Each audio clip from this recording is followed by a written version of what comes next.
नमस्कार, मैं हूं राहुल राजपूत। दो टूक की शुरुआत करते हैं। दुनिया के नक्शे पर इस वक्त एक ऐसी लकीर खिंच गई है जिसने पूरी ग्लोबल इकोनॉमी की सांसें अटका दी है।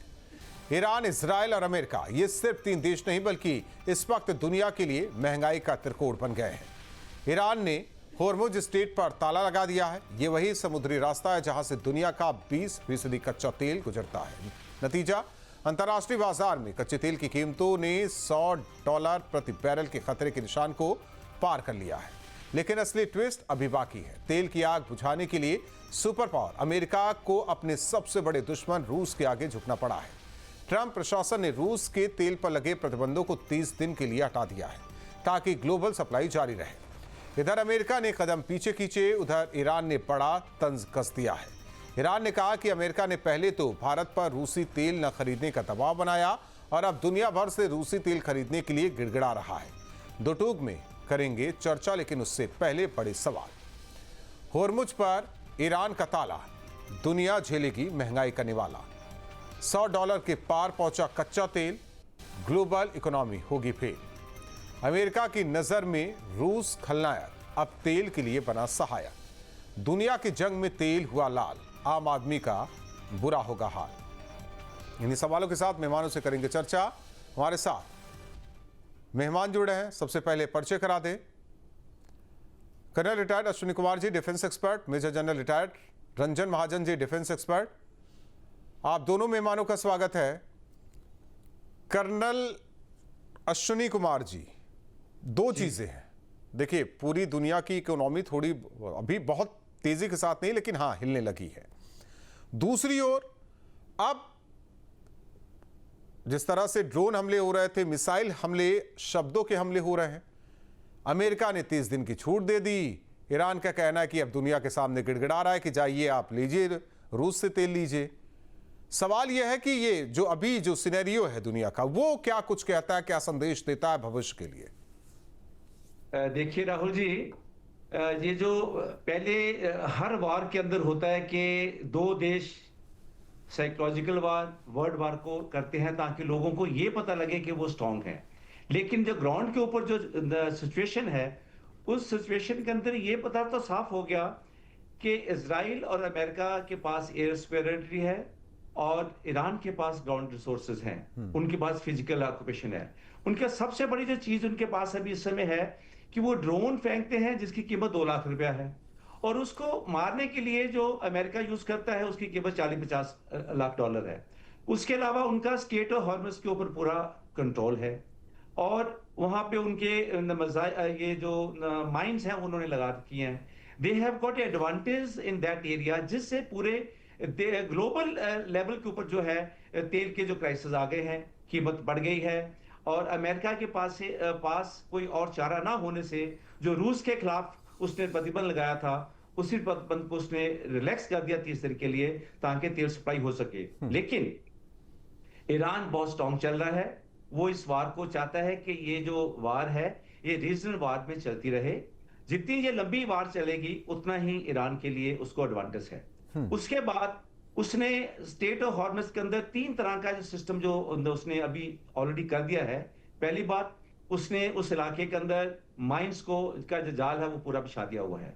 दूसरा, उसके पास ड्रोन्स और मिसाइल्स हैं जब कोई भी देश उसकी बात को नहीं मानेगा या अमेरिका उस पर फोर्स करने की कोशिश करेगा, क्योंकि वो डिफेंडर है। माइंस की वॉर के अंदर या एम्बुश के अंदर जो डिफेंडर है उसको इसका एडवांटेज मिलता है। और तीसरा है, उसके पास स्वम बोट्स हैं। ये वो बोट्स हैं जो छोटी छोटी बोट्स हैं, एकदम समुद्र के अंदर जाएंगी और जो भी जहाज है उसके ऊपर अटैक कर सकती हैं। तो ये 3 बड़े एडवांटेज ईरान के पास हैं। और जब तक अमेरिका इसको फिजिकली ऑक्युपाई नहीं करता तब तक वो इसके ऊपर कंट्रोल नहीं कर सकता। और ईरान के पास ये बहुत बड़ा एडवांटेज है कि वो इस चीज के ऊपर अमेरिका को घुटने टेकने की कोशिश कर रहा है। एक चीज मेजर जनरल महाजन जी, जो मुझे दिखाई दे रही, पता नहीं इसमें आप भी जरा देखिए किस तरीके से आप इसका विश्लेषण करते हैं। होर्मुज पर ताला जो कहा गया है ईरान की तरफ से, उसको पता है कि दुनिया फिर रूस की तरफ भागेगी और ना चाहते हुए भी कदम अमेरिका पीछे खींचेगा। वो भी कहेगा कि जाइए दुनिया भर से कि आप तेल लीजिए रूस से। क्या ईरान और रूस ये चाहता है? ईरान तो चाहता है हॉर्मुज बंद हो, रूस भी चाहता है क्या हॉर्मुज बंद हो, कि लोग आए? जस्ट एक सेकेंड, मेरा इसमें वीडियो में कोई प्रॉब्लम हुआ है। नहीं, आप एकदम क्लियर दिखाई दे रहे हैं, आपकी आवाज भी आ रही है। ओके, जो आपने मुद्दा उठाया है कि हॉर्मुज को ईरान ने बंद कर दिया है, तो ये सबसे बड़ा इंस्ट्रूमेंट ऑफ वॉर ईरान के पास हॉर्मुज का स्ट्रेट है, जिसमें से तकरीबन 20% ऑयल पूरे वर्ल्ड का जा रहा है। उसको परेशान करने के, उसको कंट्रोल करने के लिए उन्होंने, जो कल अश्विनी साहब ने बताया किस तरीके से उन्होंने माइंस लगाई हैं या अपने डिप्लॉय किए मिसाइल्स, मगर इसकी जो इम्प्लीकेशन इकोनॉमी के ऊपर आई है वो सबसे बड़ी ये है कि जैसा आपने बोला कि अमेरिका को रूस से बात करनी पड़ी और रूस के लिए उन्होंने 30 दिन का टाइम पीरियड रिलैक्सेशन। तो ये बहुत बड़ा एंगल है। इसमें सबसे बड़ी जो लड़ाई हम काइनेटिक वॉर देख रहे हैं, साइकोलॉजिकल वॉर देख रहे हैं, जिसमें इतना नुकसान हो चुका है, बट अल्टीमेट इसका इम्पैक्ट इकोनॉमी के ऊपर आ रहा है। और वो इकोनॉमी जो अब ईरान अपना हैंड खेल रहा है, वो क्या कह रहा है कि मैं उन शिप्स को परमिट करूंगा जो हमारे को पे करेंगे युआन्स में। तो कहीं ना कहीं ये बहुत बड़ा गेम जो चल रहा है, वो पेट्रो डॉलर को ख़त्म करने के लिए, ये एक कार्ड दिखाने के लिए ईरान ने ये गेम चलाया है।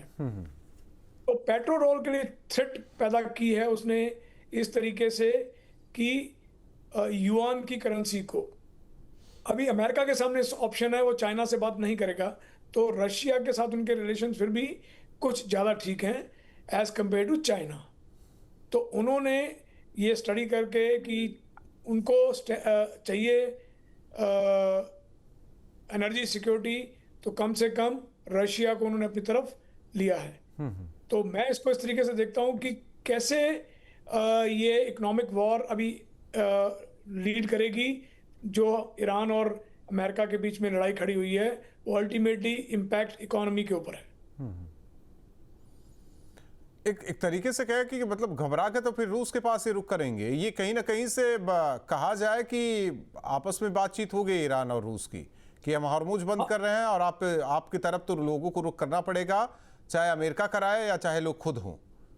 ये बिल्कुल एक क्रिटिकल फेज में आ रहा है ये लड़ाई, क्योंकि स्टेट ऑफ हॉर्मुज उनका सबसे बड़ा टूल था, उन्होंने 3 हफ्ते के बाद उन्होंने डिसीजन डेज को बंद करने का 2 हफ्ते तक चालू रखा, क्योंकि उन्होंने जो अपने अलग अलग फेजेस में अटैक चल रहा था, तो अभी हॉर्मुज के ऊपर आ गए हैं। हॉर्मुज के ऊपर अभी आपने देखा है खराग जो आइलैंड है उसको अमेरिका ने एड्रेस कर दिया है, जो बिल्कुल जो 5 मिडिल ईस्ट के कंट्रीज हैं और उनके और ईरान के बीच में है। ईरान के साउथ में तकरीबन 25 किलोमीटर नॉटिकल माइल दूर है, वहीं से 95% एनर्जी आ रही है। अभी अगले आप फेज में देखेंगे कि मेरे को जो लगता है वो अमेरिकन्स उसको फिजिकल कंट्रोल के लिए जाएंगे, उसके ऊपर कहीं ना कहीं से फोर्सेस उतारेंगे, क्योंकि वो 25 किलोमीटर दूर भी है। हालांकि ये वल्नरेबिलिटी अमेरिकन की बहुत बड़ी ज़्यादा है। अगर वो लैंड करते हैं, उनको टाइम लगेगा डिफेंसेस प्रिपेयर करने में, अपने आप को ईरान की मिसाइल से बचाने के लिए। हम वापस मुड़ते हैं इकोनॉमी के मुद्दे के ऊपर, पेट्रोल के ऊपर। तो हॉर्मुज को बंद कर दिया, ताला लगा दिया, उस ताले के अंदर से भी कहीं ना कहीं रास्ता छोड़ा हुआ उन्होंने। नहीं, वो कुछ के लिए छोड़ा है, सबके लिए नहीं, पूरी दुनिया के लिए नहीं, लेकिन कुछ के लिए छोड़ा है। और उसमें से अच्छी खबर है कि भारत के लिए भी। हाँ बिल्कुल ठीक कह रहे हैं आप। और उस इकोनॉमी को, क्योंकि उन्होंने भी चलाना है, उनको भी पैसा चाहिए हर चीज़ के लिए। जैसे इन्होंने विश्लेषण किया है कि $20,000 का एक ड्रोन है, उसको मारने के लिए उनको $1 मिलियन का एक मिसाइल टोमाहॉक या एरो 2 एरो 3 फायर करनी पड़ रही। तो कहीं ना कहीं इकोनॉमिक काफ़ी डिस्टर्ब होनी शुरू हो गई है। तो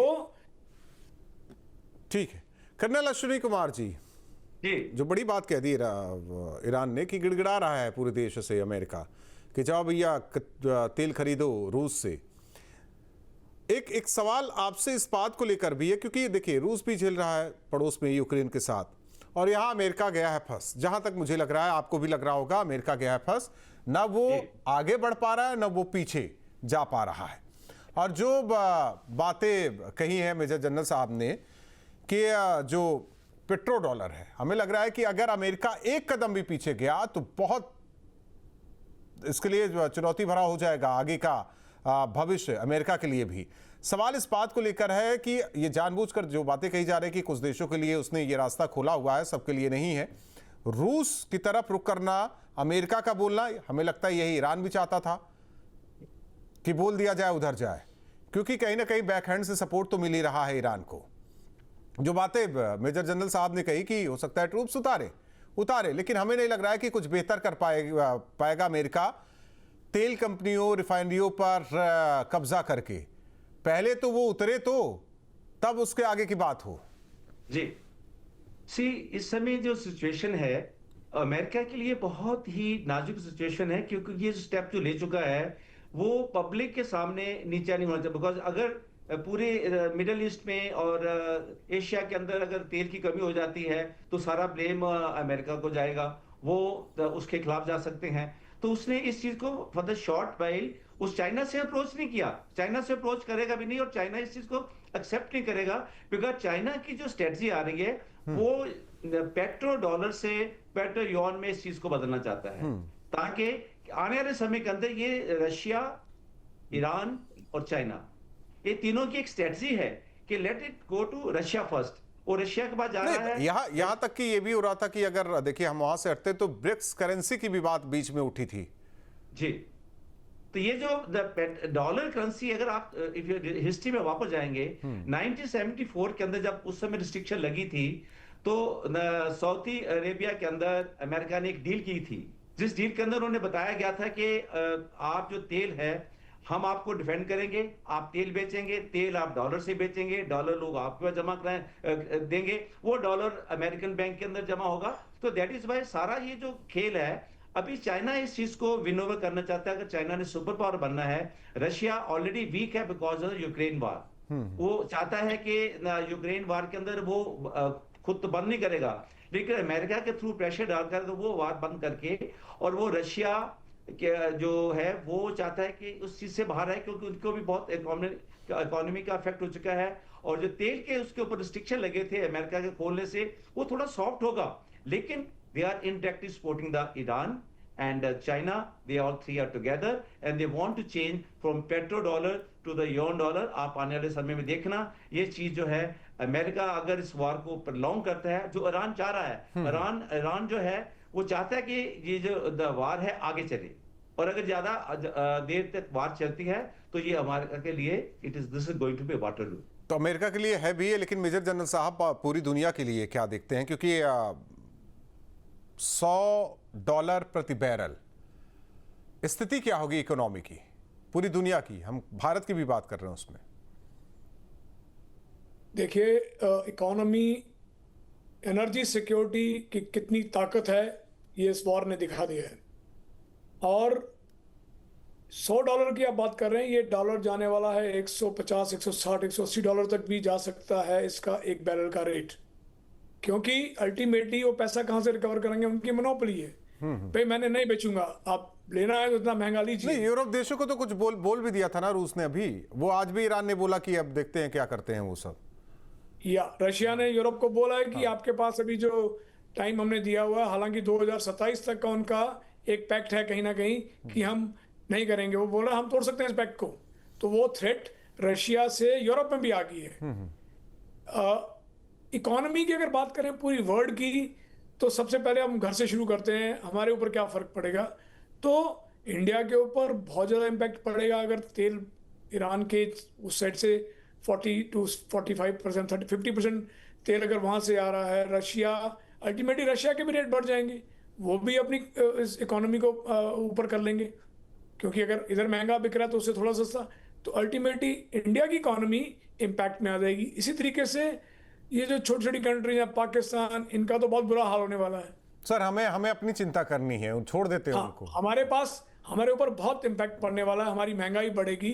हालांकि हमारी इकोनॉमी एक बहुत स्ट्रांग इकोनॉमी है इंडिया की, और वो उसको हर पूरा देश, पूरा विदेश उसके ऊपर आंख रखता है और उसके ऊपर विश्वास रखता है। हम उसको कहीं ना कहीं टैकल कर रहेंगे, क्योंकि हमारी गवर्नमेंट में स्ट्रेंथ है, हमारे को पता है हमने कैसे इसको ओवरकम करना है। हमने जैसे ग्रेट निकोबार में एक्सप्लोर कर लिया है, वहां से हमारी एनर्जी रिक्वायरमेंट पूरी हो सकती है।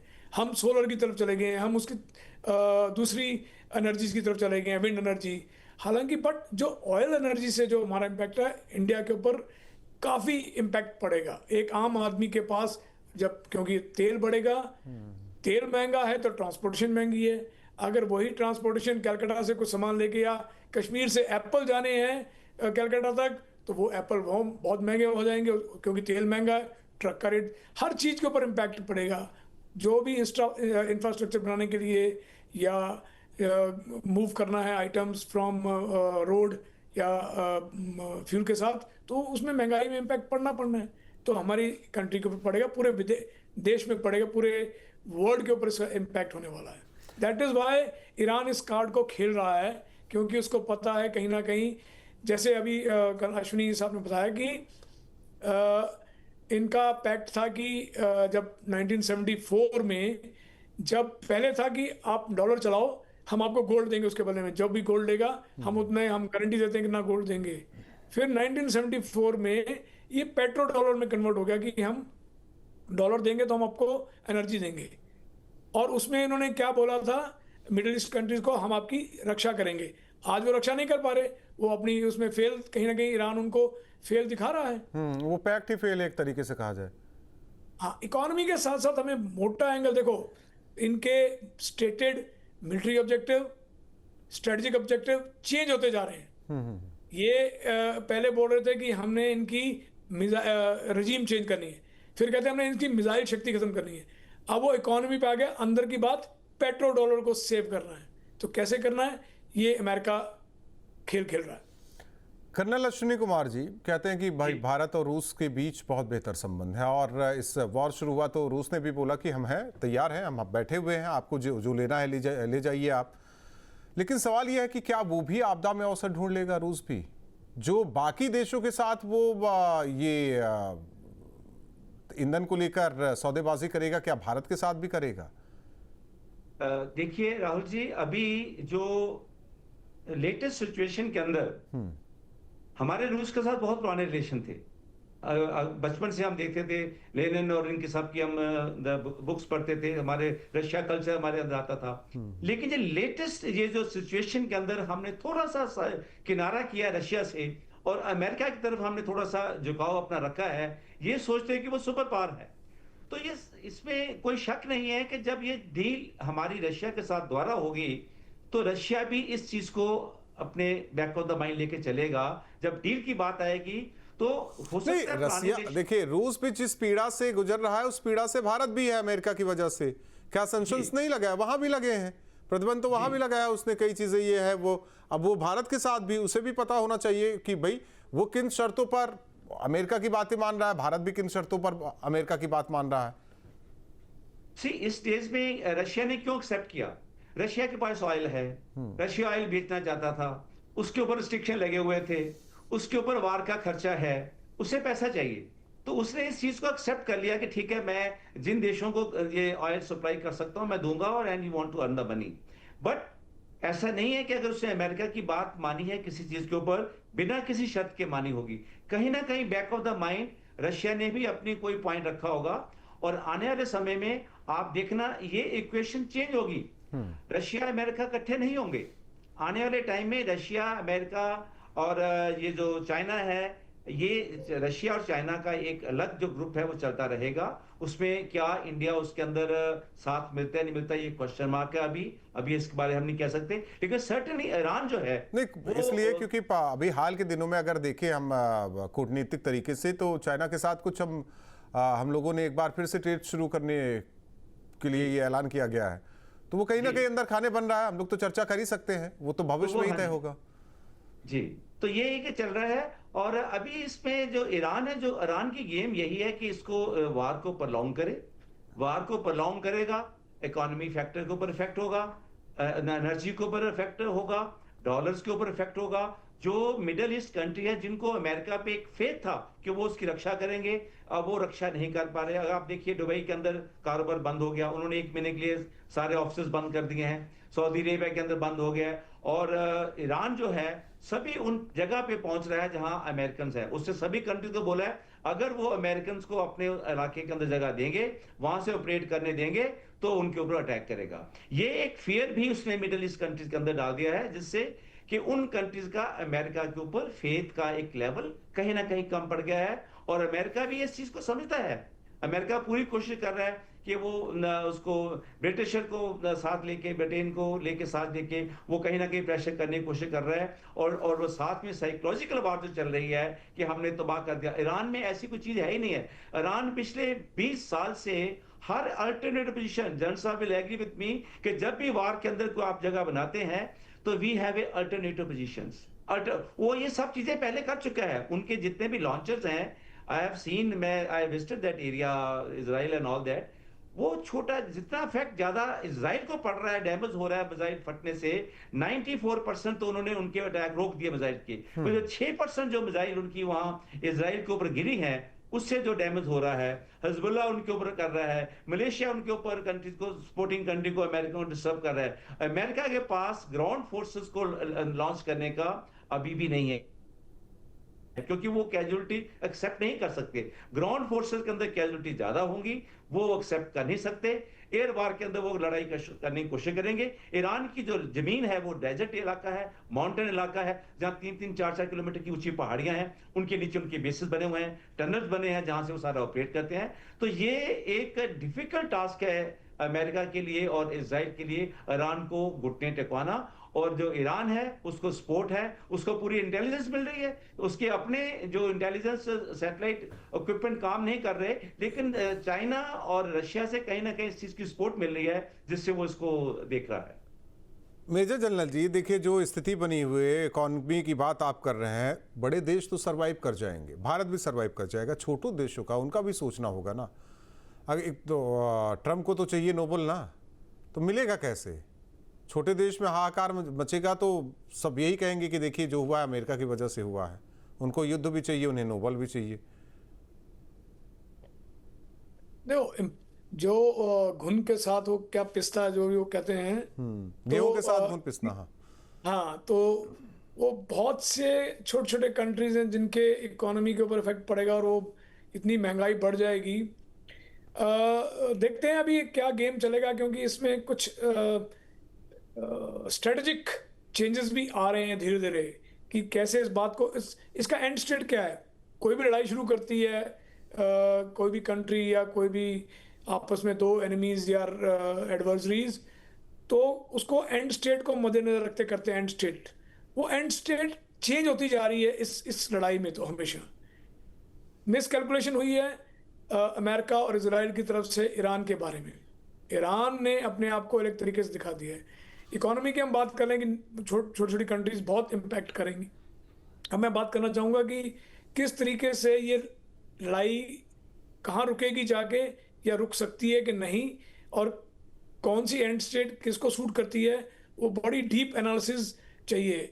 अगर हम ईरान की बात करें तो ईरान का भी बहुत नुकसान हो चुका है। उनके मेन सुप्रीम लीडर जा चुके हैं, जो एक बहुत ही बड़ा फैक्टर है उनके लिए।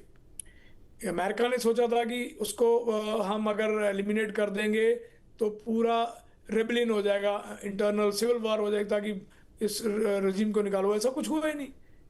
आज उनका वो कुर्द डे है, जिसमें उनका मेन स्लोगन ही ये है, डेथ टू अमेरिका। वो अभी भी चल रहा है। आज के दिन में कुर्द डे है जहाँ पे भारी तादाद में लोग आए हैं। अब आज ईरान की अगर आप देखेंगे तो आज इसको बोलते हैं 48th वेव गई है। 48th वेव में उन्होंने हिला के रखा। आज भी अमेरिका का नंबर 5 उन्होंने एयर टू एयर फ्यूल वाले एयरक्राफ्ट उड़ा दिए हैं। दुबई में इतना डिवास्टेशन कर दिया है। बगदाद में यूएस एम्बेसी के ऊपर उन्होंने बहुत, वो एक सिटी है पूरी बगदाद में यूएस एम्बेसी, उसको उन्होंने इम्पैक्टफुली एड्रेस कर दिया। तो लड़ाई काइनेटिक भी चल रही है, साइकोलॉजिकल भी चल रही है। अब वो एंड स्टेट कौन सी आएगी, कौन से स्ट्रेटजिक ऑब्जेक्टिव चेंज हो रहे हैं, कौन से मिलिट्री ऑब्जेक्टिव चेंज हो रहे हैं। वो कहते हैं हमने 7,000 21,000 टारगेट को एंगेज कर दिया है। उनसे हासिल क्या हो रहा है? कहीं एंड स्टेट आई नहीं रही है। मिसाइल्स का हमने उनका पूरा खात्मा कर देना है। आई डोंट थिंक ये स्टेटमेंट बिल्कुल जैसे कनाशी बता रहे कि लड़ाई की टेक्टिकल लेवल पे अल्टरनेट पोजीशन है, उनको किस तरीके से डिसेप्शन और सरप्राइज करना, वो सब किए जा रहे हैं। तो ये लड़ाई अभी एंड स्टेट कहाँ जाएगी, आने वाला वक्त ही बताएगा। या तो मोटे तौर पे अमेरिका को कहीं ना कहीं झुकना पड़ेगा। ये मैं बहुत बड़ी बात कहने जा रहा हूँ कि देखो, उनके ईरान के टॉप लीडर को उन्होंने एलिमिनेट किया, तो कहीं ना कहीं कोई ना कोई टॉप लीडर जाएगा जिससे फेस सेविंग होगी। तो सबसे बड़ी थ्रेट किसके ऊपर है? इजराइल के नेतन्याहू के ऊपर। अब कह रहे हैं नेतन्याहू साहब बात मुझे तो सही है। दिख नहीं रही। कर्नल अश्विनी जी, जहां तक हमें लग रहा है कि अगर बैकफुट पर गया अमेरिका या कुछ भी है, ईरान कह ही रहा है कि हम खत्म हो जाएंगे लेकिन खात्मा करके ही मानेंगे। अमेरिका फंस चुका है, कल को खुद ही घोषित कर देगा कि विजेता है। तो ऐसे में देखिए, ईरान भी इसी ताक में बैठा हुआ है। जो आप बार बार बात कर रहे हैं ना पेट्रो डॉलर की, या तो उससे हाथ धोना पड़ जाएगा अमेरिका को। जी देखिए, अमेरिका जो है, उनका एक्सपीरियंस जो था कि वेनेजुएला में राष्ट्रपति को उठा के ले आए, वो सोचा कि देश उनके हाथ में आ गया। गद्दाफी साहब के साथ किया, सद्दाम हुसैन साहब के साथ किया। लेकिन जब ये ईरान के साथ उनकी बात है, उनको ये नहीं पता था कि ईरान जो है उसके अंदर जो इस्लामिक रेवोल्यूशनरी गार्ड कोर है, ये कट्टर लोग हैं, ये शिया लोग हैं। इनके अंदर जो इनके साथ कुछ अफसर साहब ने कोर्स भी किया हुआ है, ये बहुत कट्टर लोग हैं। और ये चीज उसको अमेरिका को उसके खिलाफ जा रही है, क्योंकि जो उन्होंने सोचा था कि हम वार 4 दिन के अंदर खत्म कर देंगे, और जैसे पहले दिन उन्होंने उनको खुमैनी साहब को मार दिया, तो दे थॉट के we will win the war. ऐसा नहीं है। उन्होंने अपनी पावर को डिसेंट्रलाइजेशन करके इवन बटालियन लेवल तक जो है, वहां सबको बोला है कि इंडिपेंडेंट कमांड, कहीं भी वो अपने लेवल पे खुद डिसीजन ले सकते हैं। जिस वजह से वो ये किसी सेंट्रल किसी कमांड की वो इंतजार नहीं कर रहे। अगर आज मुस्तफा साहब हैं, तो उन्होंने नेक्स्ट 3rd 4th 5th कौन हो सकता है, ये ऑलरेडी उन्होंने इस चीजों के बारे में डिस्कस करके कम से कम ईरान ने तो दिखा दिया कि मतलब अभी क्या स्थिति है उसके इस युद्ध में। बहुत बहुत धन्यवाद आप दोनों मेहमानों का हमारे साथ जुड़ने के लिए। हॉर्मुज पर ताला ईरान ने साफ कर दिया है, लेकिन कुछ देशों के लिए छूट है। दूसरी ओर ईरान मजे भी ले रहा है अमेरिका का कि देखिए, अब दुनिया के सामने गड़गड़ा रहा है कि तेल लेना है तो रूस की तरफ जाइए। सवाल यह है कि ये युद्ध किस तरफ जा रहा है। क्या हॉर्मुज के बंद होने से वाकई इकोनॉमी कई देशों की गड़बड़ हो जाएगी या पूरी दुनिया की गड़बड़ होगी? युद्ध जितना लंबा खींचेगा, स्थिति उतनी भयंकर जरूर होगी। 2 टूक में इतना ही।